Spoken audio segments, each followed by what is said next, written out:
I was buried beneath my shame. Who could carry that kind of weight? It was my truth till I met you. Oh, I was breathing but not alive. All my failures I tried to hide. It was my truth till I met you. You called my name and I ran out of that grave, out of the darkness into your glorious day. You called my name and I ran out of that grave, out of the darkness into your glorious day.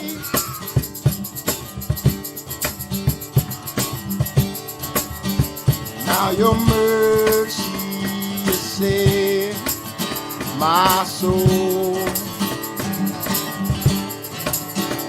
Now your freedom is all that I know. The old made new. Jesus, when I met you, when you called my name and I ran out of that grave, out of the darkness into your glorious day. You called my name and I ran out of that grave, out of the darkness into your glorious day.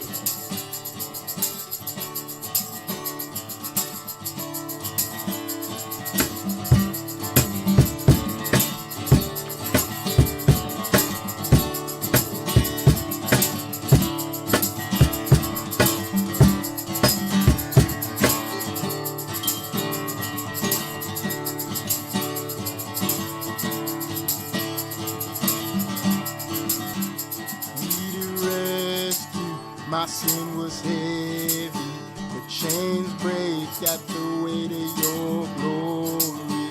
I needed shelter, I was an orphan. Now you call me a citizen of heaven. When I was broken, you were my healing. Now your love is the air that I'm breathing. I have a future, my eyes are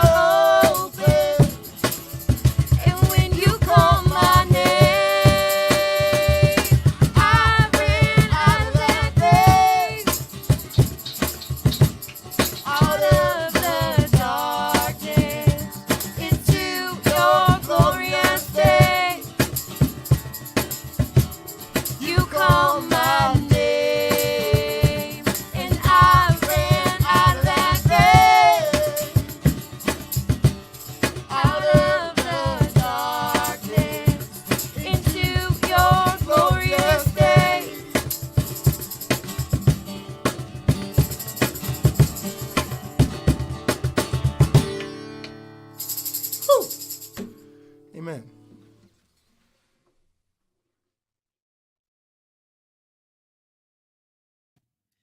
Hey, good morning, everyone, and happy Thursday morning. Pastor Tom, Firmly Rooted Ministries. Wasn't that video fun? Shot some time ago, but just recently Aaron put the video up as one of the options for an introduction. You can see how small Reese and Louie are. That's back at their other house in Pontiac. So it was just a lot of fun to listen to and to watch. not only shows the music skills of the family, but the videography skills of the family. So kind of good, kind of proud. Pastor Grigsby's not feeling well, so please remember him in your prayers. I'm taking the devotions for today, and Pastor Grigsby now is slowing the sections down, almost one verse at a time. And today's devotion, it's going to allow me, I hope, to give you a little picture of how I ask the Bible questions and want it to speak to me. And so here we go.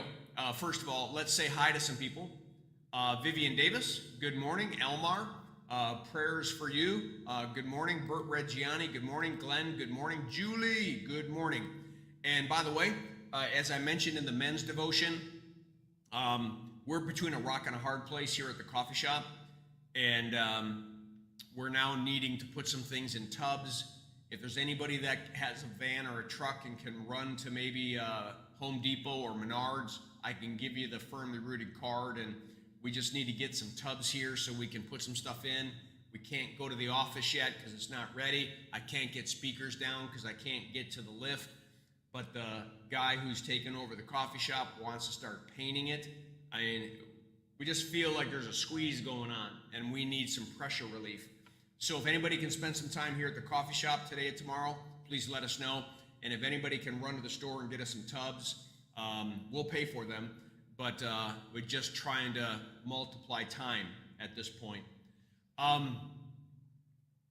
So they mocked Jesus, crown of thorns, purple robe, all those kinds of things. When they were done, they took that off, put his clothes on, and now they lead him to be crucified. Now, I mentioned that the Roman soldiers, whether demonically influenced or not, certainly took it all out on Jesus. Well, one of the reasons, or one of the ways we know that, is that Jesus was so beat up and so exhausted and so tired. Remember, he's been up for almost 48 hours. When he and the other two criminals are taking their crosses, the crossbar, up to Golgotha, Jesus can't make it.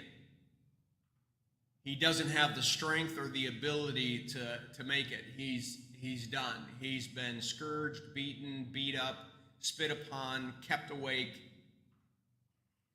And our verse for today says that a certain man from Cyrene, Simon, the father of Alexander and Rufus, was passing by on his way in from the country, and they forced him to carry the cross. What does someone do with that verse? Like, what are you supposed to know?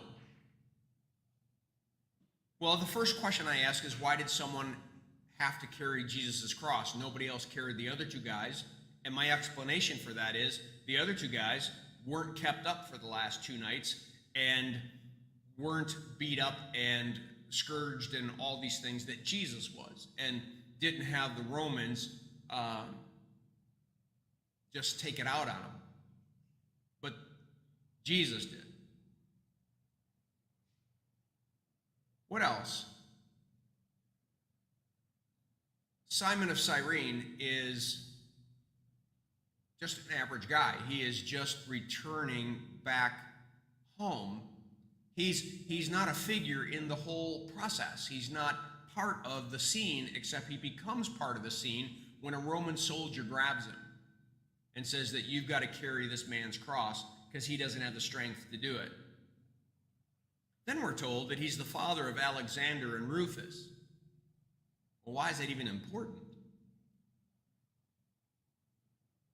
The hint is that this man who had nothing to do with anything somehow became a believer. Why do we think that he became a believer? Because he was intimately known enough that you would know his sons, Alexander and Rufus. You see, they would have been brought into the body. You wouldn't have Mark recording these individuals if they hadn't somehow been known. So this guy who ends up carrying Jesus' cross has nothing to do with what's going on, all of a sudden does have something to do with what's going on, and most likely becomes a believer in Jesus, and so does his sons. It's kind of like the centurion at the base of the cross, right? Surely this was the Son of God. You're led to believe that he learned more about Jesus and who he really was than so many others who were there watching him be crucified. See, Jesus, you don't take him neutral. You're either yes or no. Simon of Cyrene, the father of Alexander and Rufus. The idea is you must know who he is. As I'm writing this letter, you know, because they're part of the body. He was forced to carry the cross and take it up to Golgotha. All right, I'm going to leave that at that. Let's see, Steve Giroux and Aaron and Mr. Jackson have devotions for tomorrow. I don't know if I said hi to you, Julie. Hello. Glenn, Gracelyn, and I can get tubs from Sands Club. We'll swing by shortly. All right, and yeah, come by and let's talk about that. That'd be great. Mickey Pilarski, good to have you on board, my friend. Mickey here, I've known for a long, long time, decades. And love you, my friend. Peace. All right, everybody, have a great day. Make it a firmly rooted day, and may someone see Jesus in us today. Peace.